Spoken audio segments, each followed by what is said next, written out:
All right, this is a special Board of Selectmen's meeting for July 14th to vote in the tax commitment and call this meeting to order. We have two that are absent. We have a quorum with 3 present. And Joe, any adjustments to the agenda? None, Madam Chair, other than there's some documentation at the end of your packet related to LD 290 that's not related to the commitment, but while Matt's here, I asked him if he could give you some highlights on that. Okay. All right, super. All right, so Matt, I'll give you the floor. All right. Well, thank you. So I put together a little packet, very typical of years past. That packet will include a cover sheet that kind of gives us a breakdown of what we've done in previous years for tax rates, for overlays, and then for the amount of abatements and supplementals that were issued for each given year. This year, just to give everybody a heads up, we are certifying still 100% of value, which is surprising in a way because the market's moving so fast here, but the state is always a previous 18-month study. So they just haven't caught up yet.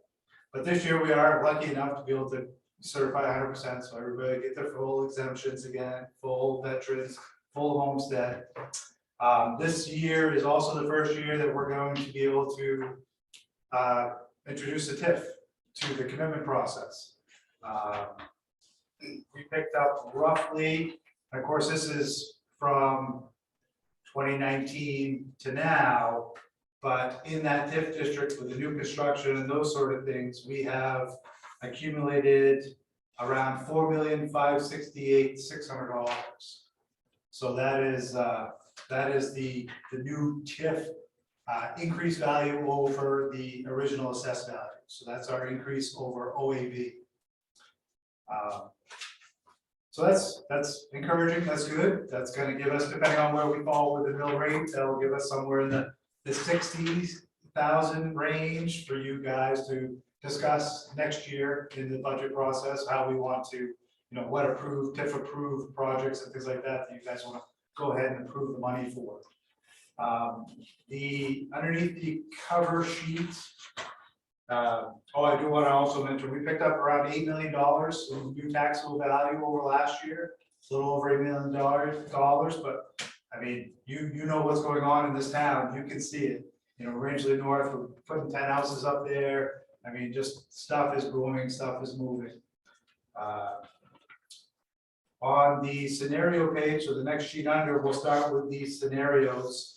I started with a few different mill rates, with the middle mill rates, the middle page of the mill rates being kind of where we were last year for overlay. The first page that you'll see is a $15.04 mill rate. That represents $13,294 in overlay. You can see for this scenario, line number 9 shows us $68,711.74, and that would be what we would have in our TIF account. But once we get everything committed, that would be what you'd be able to choose to use next year. That's if we choose to commit 100%. That is 100%. That's correct. I think for our operating budget and those sort of things, that the 13,000 overlay is a little low. We historically have been, in the 20s to floating just under 30. So the next scenario down is a 1506 mill rate, and that gives us a 23,733.77 overlay. And puts in the TIF amount would be 68,803.12. Again, I'm looking at line number 9, and then the yellow line number 19, and then the far right column of line 23 on those calculations.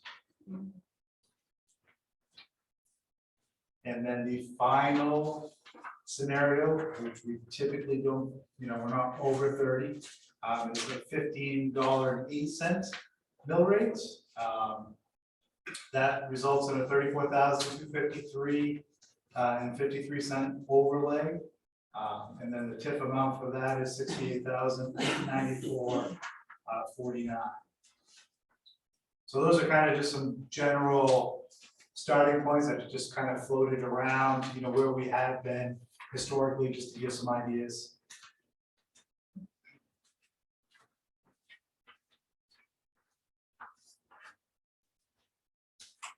And so did you run different scenarios regarding the TIF financing if we were to do 80% or 50%, how much that would affect the mill rate? I didn't. I run everything at 100 for this meeting. It's not quite as easy, so Yeah. I would have to hop back in. It'll take me like 10 minutes to figure out what 80% of the capture value would be. I'm not sure. We weren't sure where, if we were going for 100% the first. And my understanding was you were gonna go with 100% this year. I'm not sure that that was ever really discussed, actually. I think it was actually because when we were doing the original Mhm. documents for it and stuff like that, that was our intent, because we wanted to see exactly what the max would be going forward of what we could actually put in the TIF, because it's not, I mean, you're gonna what, if you're only putting in 68,000 each year, it's not gonna be for too many big projects for a while. It's gonna take a couple years to catch that up. And these figures include the 250,000? 275, yes. Yes. So that would have been included in number 13, correct? For the other revenues, that's correct. So do we have a breakdown sheet of how the number 13 adds up? Yeah, that was given to you a few meetings ago. Revenue was.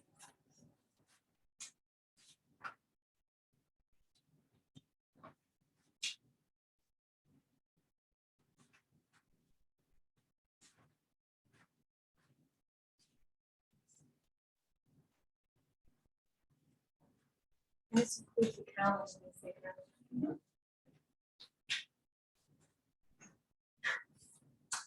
It actually increased 14,000 and some change from. Well, the next year. commitment, it doesn't occur.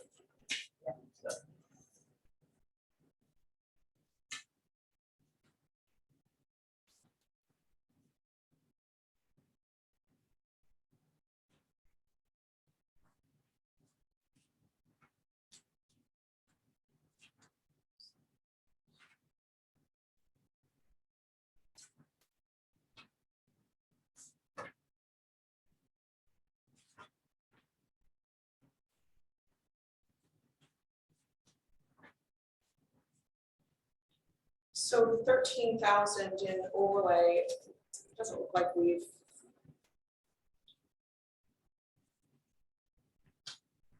Explain the jump in, Matt, if you could, in fiscal year 21-22 and the abatements and supplements, which seems to be so much more than prior years. So that was the 159 was from that large tree growth penalty that we recaptured, the recapture penalty on, was it Dodge Pond, I believe it was. Mm. And there was another one that year. Yeah. Smaller one of those 91,000. Severus. Don't run into that often. No, no.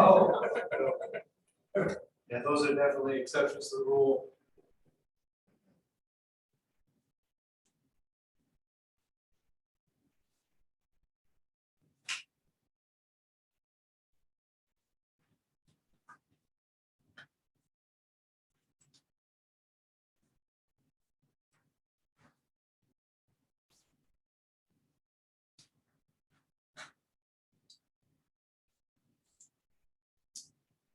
To be over $15 from now.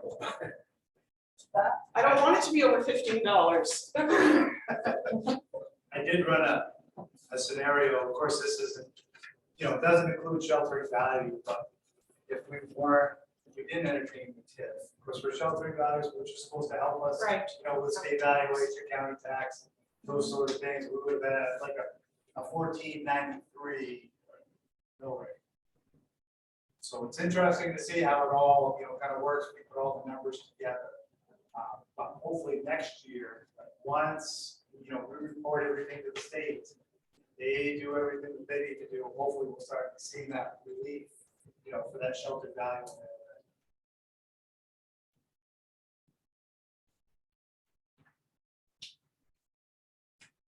Turn, we're sheltering $4.5 million in value, almost $4.6 million in value. We'll have 68,000 and change to do these projects to kind of help downtown, I guess, or both downtowns for the entire district. So.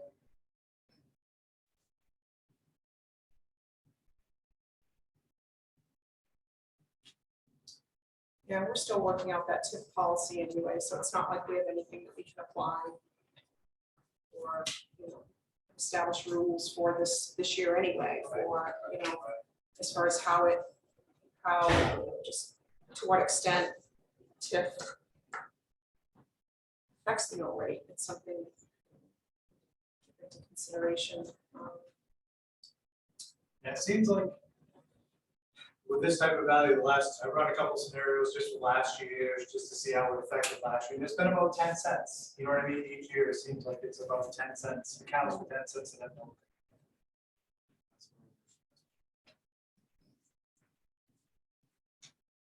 I have a question. So when all these properties are selling for like really high values right now, how do you assess those values? Do you use the purchase price or do you, how do you? So the original reval was done in 07. Yeah. And then we did a update, so to speak, so a correction in 13. But everything is still based off from that market point. So even if it sells tomorrow and we have 78,000 on it, and it sells for 200, we'll go and just review it to make sure that we didn't miss a remodeling or an addition or whatever it may be. Just review the property. But we still have to assess it at the same building schedule, the same plan schedule as everybody else in town. Assessed value is not sale. What's that? Assessed value is not sale value. Oh, absolutely not. No, it never has been. It's not supposed to be. That is not the intent behind That's assessed why, value. that's why I was surprised to see our certified ratio come in and be able to grab 100% again. Because I know what things are selling for in town, and I'm like, seriously, I mean, we'll take it because we get 100% reimbursement. We can give out the max exemptions, those sort of things. So we want to do it for everybody. But I was surprised to see it as well. Right. But I know it's 18 months, so I know a lot of things have happened here in the past year and a half. So it'll be interesting to see this next go around. So we'll get that sales analysis will come to us in September. We'll do it, fill it out with the state. We'll get word back from them probably February, March. Where we're going to be setting for next year. Right. But I was surprised. There's not a lot of towns that are at 100%. A lot of people have been dropping almost 5 to 10 points in these last 2 years. So, but again, previous 18 months and we Some all of them are know. at 110. What's that? Some are at 110. Yeah. I use them a lot because with what I do, because I can use the tax assessed value for someone's value on a property in order to do certain loans. So I'm looking at that and I'm going, wow, there are still a lot in Franklin County that are at 100%, but there are some like at 110. So.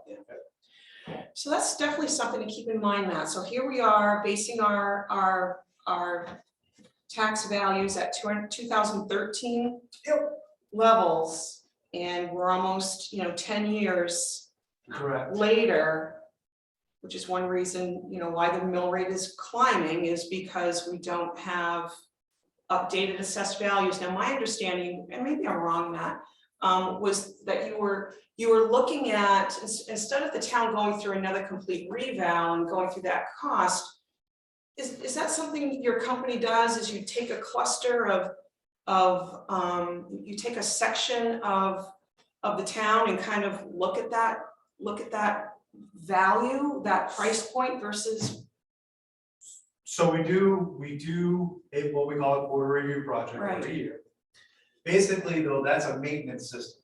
Okay. So what we do is we go out and review every property in that quarter of the town.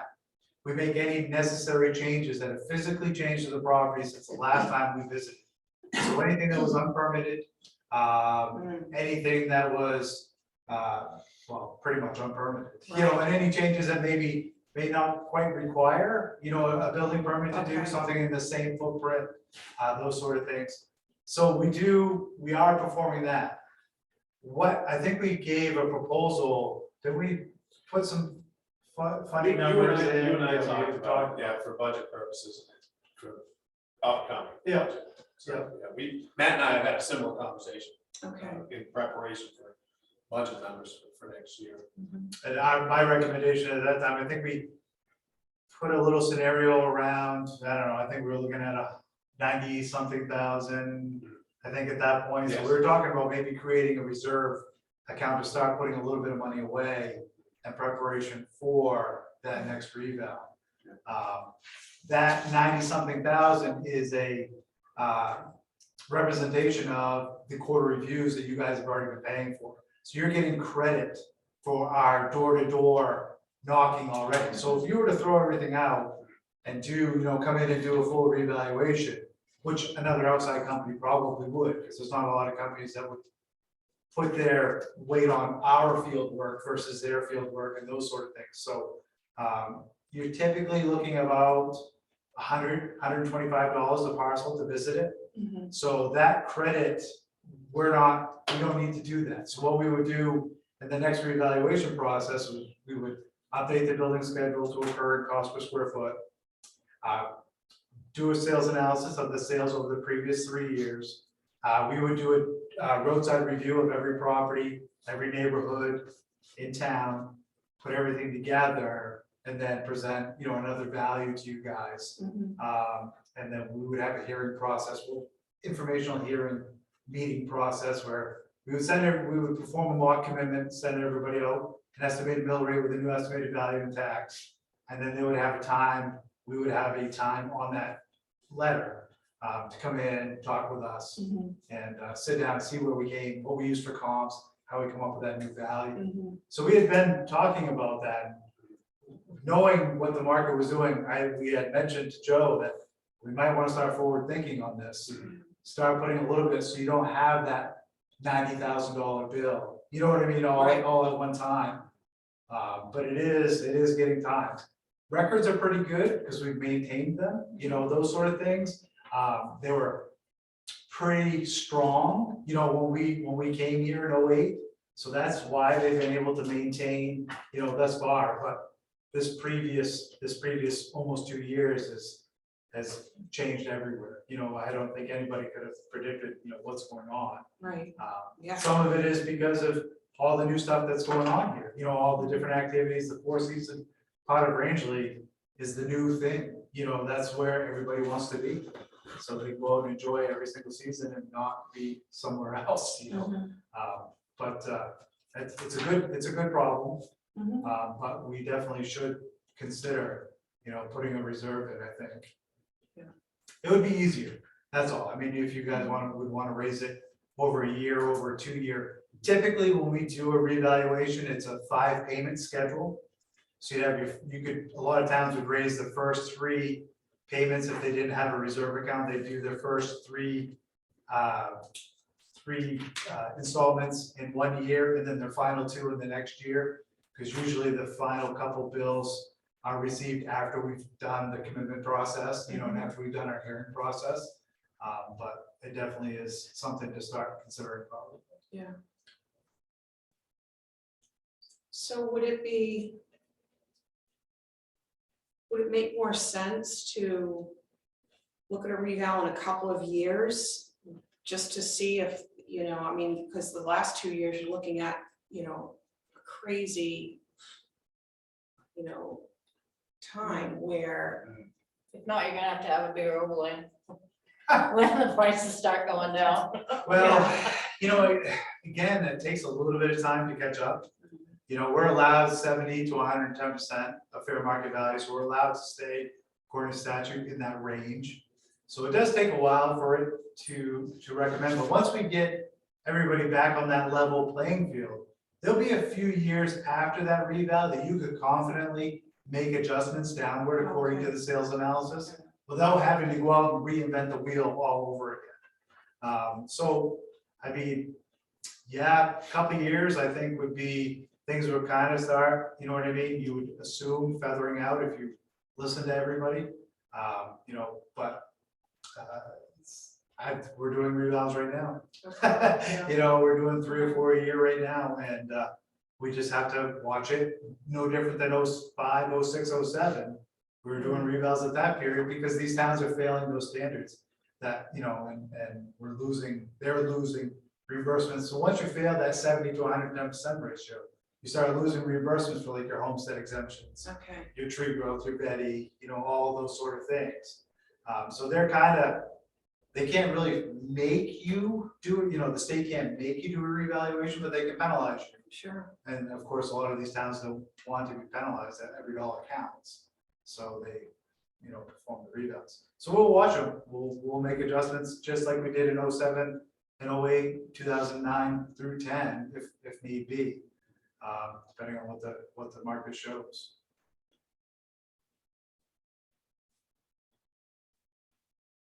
But I have towns that have waited, they want to wait, you know, until 25, 26, just to see how things, you know, how things are going. So give me a number, you know, for 2026, so we can start putting, you know, money away. So that is, I've got just as many of those questions as I do people that want to do it right now. I've talked to a couple of broker owners, and they're not expecting a huge shift downward. They're really, Agreed. yeah. I talked to a lot from here down to Winter Harbor to Tremont to Southwest, you know, out to Deer Isle, Stonington, and they're not expecting the fall off that we had in Yeah. 08. That's They're what not expecting that at all. They don't see the continuation of, you know, the huge increases each year in values and prices, I mean. But they don't see that rock bottom thing coming Mhm. this go around. I've heard the exact same thing. Yeah, I was just curious what the, word on Main Street and Rangeley anyway. Yep.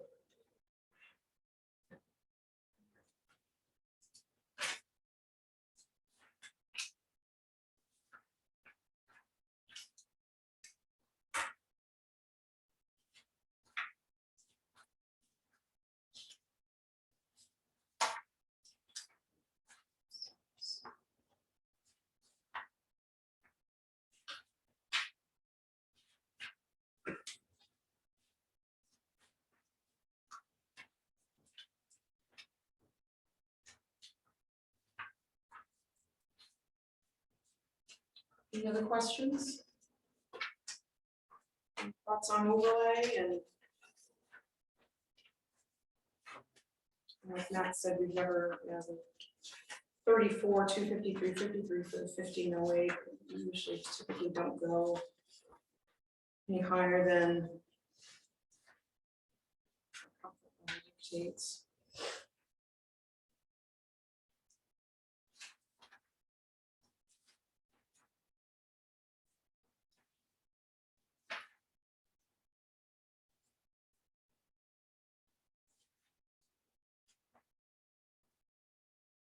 Yeah, we floated, you know, if you average them all out in that mid to lower 20s, you know, in that ballpark. I really don't think I would go any lower than 20. There's just a lot going on, and if there was ever an issue where something was, you know, not done correctly, or a number was not put in the right way, we just want to make sure that we can cover that without any type of special town meeting to appropriate any money for, you know, unnecessary. It doesn't necessarily have to be an abatement, it could be just a budgetary thing.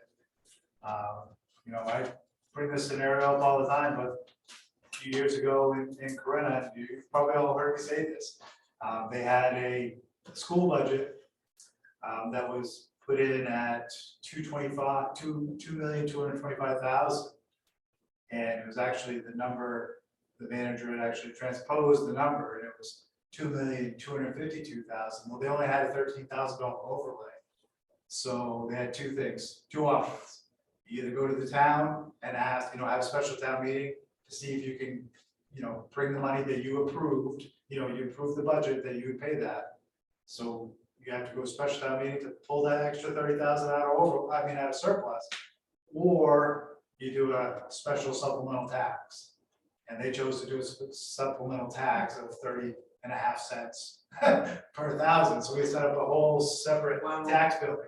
So those are the type of things, and it may not be much, but those are the type of things that it's always nice to have a little bit of squish in there. Yeah.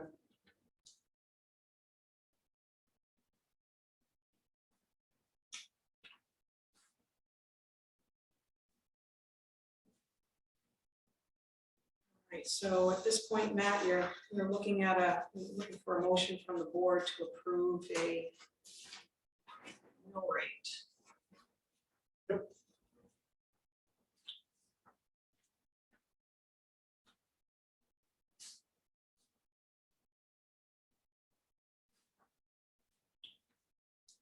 Any additional questions or comments?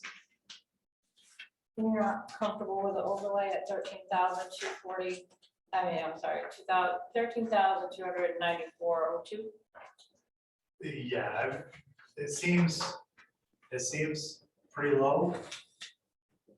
I know we typically don't use it in our abatements and things like that, but of course, whatever we don't use, we roll over for next year and we can use, against taxation. So it'll just roll over to general and then we can use it, next year against taxation. But it's always nice to be able to have a little bit of cushion. We have a lot of high values, in town, and it doesn't take a lot if there was something that did constitute, receiving an abatement. I don't know, any thoughts on that, Joe? Yeah, I tend to agree with you. If you have a high value property or, 2 or 3 of those that have an error or omission, and it could easily add up to, close to 10 or 11,000 dollars. You could be pushing that 13,000. First year with the TIF, Right. all those sort of things, it's always nice to be a little bit comfortable. I don't think it's excessive. It's kind of right where we've always been at the next rate up, the 1506 with the 23,773. It's kind of in the ballpark where we have been, historically.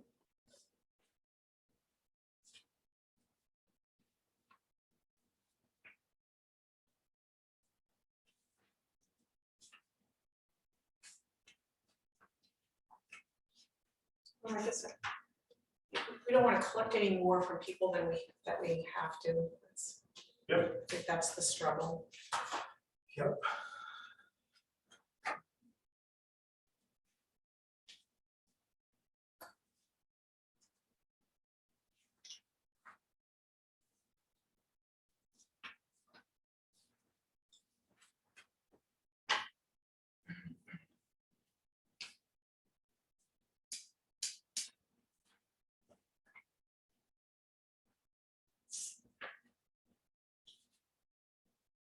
Any other questions?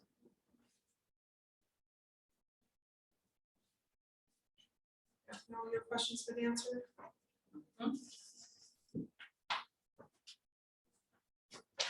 I'm very familiar with the process. Yeah. I'm leaning towards taking Matt's suggestion for that middle of the road.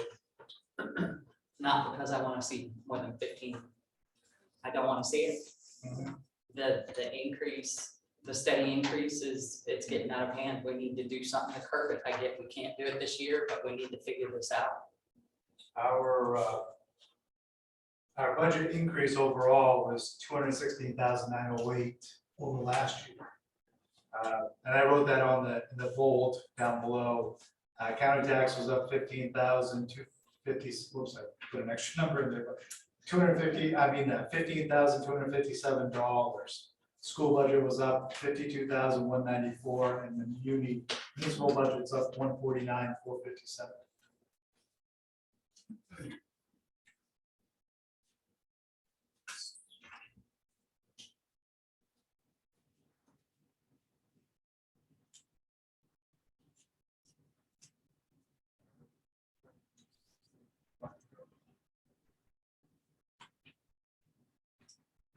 And what was the scenario if we didn't capture, just reiterating, if we didn't capture any of the TIF. Of course, that would have to be added back into the value of the, municipal valuation and at the state level, et cetera, and affects our county taxes, but just, is that the 1493? Correct.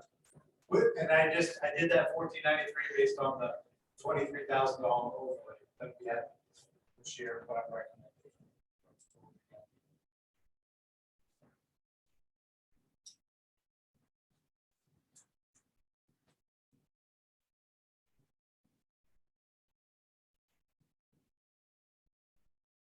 It's an interesting tool. It is, It's tough to, right, to wrap your mind around all of it. Same with us, we've been working on it for what it feels like years now. yeah, Trying to get it to go, and it's an interesting thing. Hopefully, this next go around, once the new state evaluation comes out, and those sort of things, that, it'll be reflected, there'll be some type of reward, for doing it. Mhm.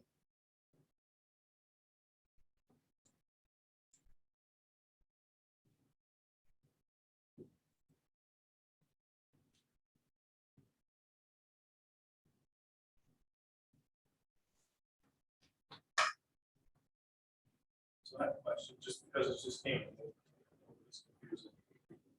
If we had captured a portion of this TIF last year, the mill would have stepped up, right? Would have gone the whole 23 at once, would have gone 8 or 9 difference. So that's something to keep in mind too, because we didn't capture. We didn't do it last year. Right, It would have been 10 cents, so it would have been 1493 last year, right. to get that same overlay that we had. The trade-off is we get the 68,000 once as opposed to 18,000 plus 50, whatever. So that's another factor. Right. Because last year we were a little under 2 million in that TIF district. Mhm. All right, so that's, okay. That's something to consider. Yeah. That there wasn't a step in between. We took the first step and added to the second.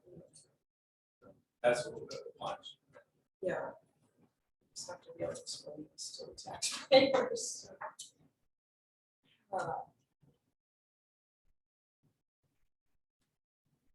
We sent out early scenarios, I think were like 1505 that we sent out during the budget process, right? Yes. Early estimates. I think Well, yeah, we were it's at a month or 1505. two. 1505. Yeah. So we're close, we're fairly close in our plus and minus estimation. Yep.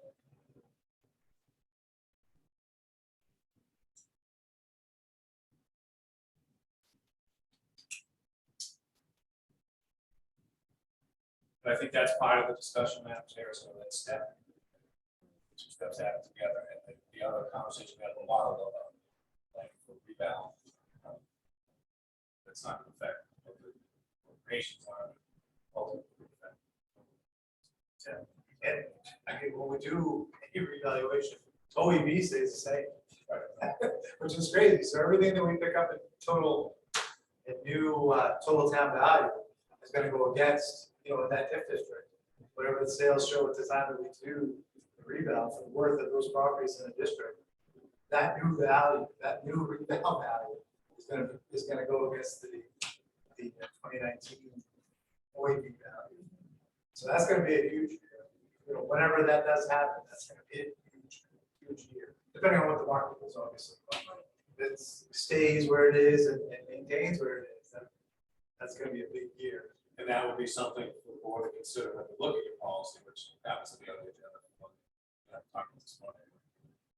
You can think about that, maybe a year that you change your percentage from whatever, something lower, right? That would kind of slow the curve.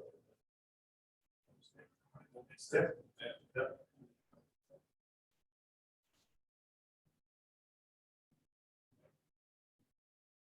I think the discussion of the capture percentage should probably be done. But when you're trying to figure out how we want to spend that money on the projects. Right.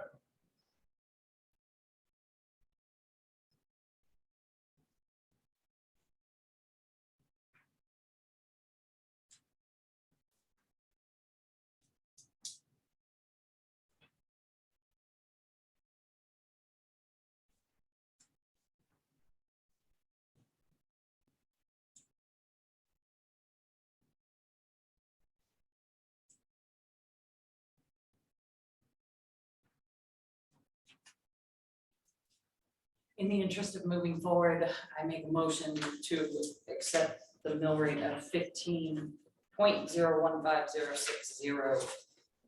for the middle of the road per the assessor's recommendation. Bethany's motion Second. and Shelley seconds. Any further discussion? All those in favor? It's unanimous. All right. Thank you for the time put into Yeah. this. I Thank you, know it's guys. kind of For the special day, the special meeting, and I do wanna, you just wanna touch base on that LD LD 290. 290. I was just thinking, because I know it's a pain in the butt. All right,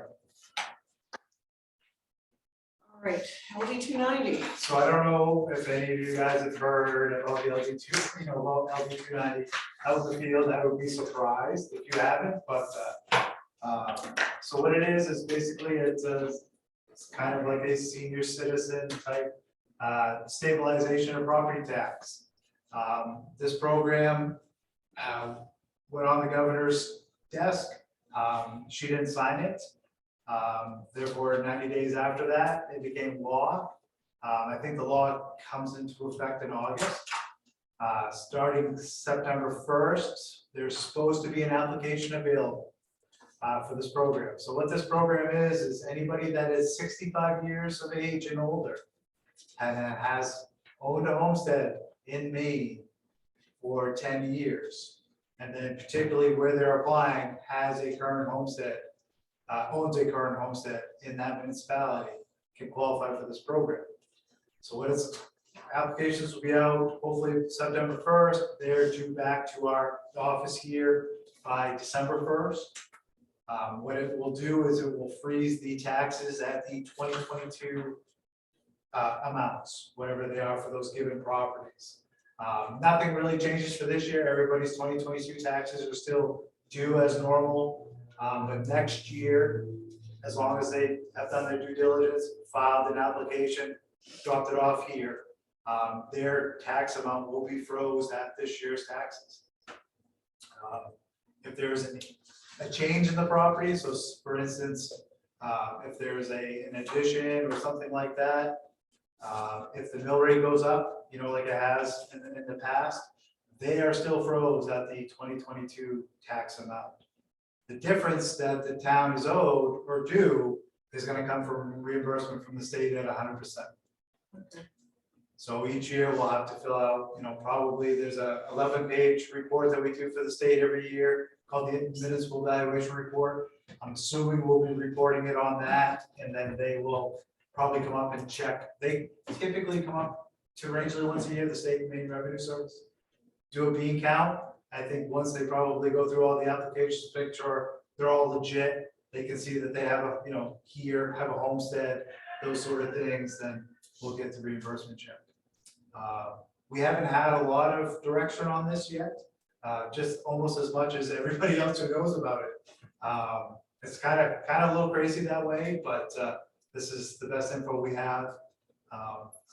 Some people have said there'll probably be some adjustments made before we get to that 23 reimbursement time period, but we don't know yet. So as of right now, we have to follow suit with, you know, what's given to us and where the law is. So the best answer I can give right now is we'll do our share, and applications will be available September, due back to us by December, and we'll get everything. So any changes won't be a reflection on the town. It will just be something, you know, that they do in Augusta. There is not a income requirement on this. There is not a valuation, you know, requirement or restriction. So it's anybody that's 65 years of age, anybody that has owned a homestead in Maine for 10 years. And specifically requesting or requiring that homestead exemption is the qualifier. So we read that right now as that way. So they don't have to have an existing homestead? They do have to have. Yes, they do. They have to have an existing homestead in place. Yep. They can't walk through the door right now and apply for a homestead exemption and get this, can they? Well, so come 23, they would be qualified. So I am guessing by April 1st, it's gonna be interesting, because right now, their taxes do not reflect the homestead exemption. So I'm really not 100% sure how that's gonna work. But if they were getting it somewhere else, say Wilton or Phillips or something like that, they can come up here and carry that forward here. And then we get reimbursed again for any monies lost, due to the less tax amount. And there's no cap on that reimbursement? It's 100%, no matter 100%. what. 100% This as year. of right now, coming out of the general Have fund. some high value properties. It's interesting. I mean, there's a lot of talk out there. There's a lot of people that could use this, some Right. type of Mhm. program like Yeah. this. Absolutely. The folks that battle in the winter time between, their social security and what that heating bill is gonna be, especially now, depending on what fuel prices look like this winter. And then there's a lot, I mean, again, there isn't any requirement, so it could be a $10 million property on the coast. It could be a $5 million property out here on the lake. There isn't any, there's nothing 65 years, and have I had to own the homestead for 10 years. That's the only requirements right now.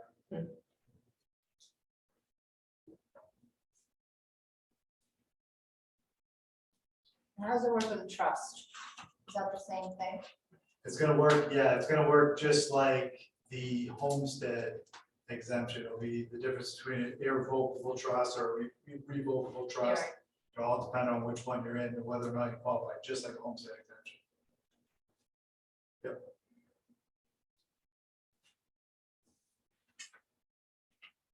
Well, it's not like we haven't discussed this before, but I think we assumed there'd be some income, or value, or some kind of, guidelines for that, if you make less than whatever X amount. Yeah. I figured there'd be some, There's a lot of thought, or the person that may have the means to be able to put that addition on, or even build a second dwelling. Those sort of things, if you have the means to be able to do those type of improvements to your home, you should have the means to be able to pay, you know what I mean, the tax bill that's a reflection of those improvements. Yeah. Versus the folks that can't. So we'll see, it'll be interesting, it's gonna be an interesting 8 months, as we get down through, towards next year's fiscal year, with the state and things like that. Another thing too, I also brought up with them is, when they created the homestead program, we used to get reimbursed, like $1 an application, or it might have been $2 at that point, for every application we processed. To kind of give the money like an agent fee, to give the money back to the town, and there isn't any talk of that either, so. Some of the other communities that do not have an assessor there on a regular basis is talking about how this is gonna affect their annual budget, having to put a couple more days for people depending on, what the turnout is for applications, to be able to do all this paperwork and document it. So there's a lot of talk all over. I'm not sure. I'm not sure which direction we'll go, but we can only go with what we know so far. Move forward just as it's written, and we'll see what amendments or adjustments, if any, are given.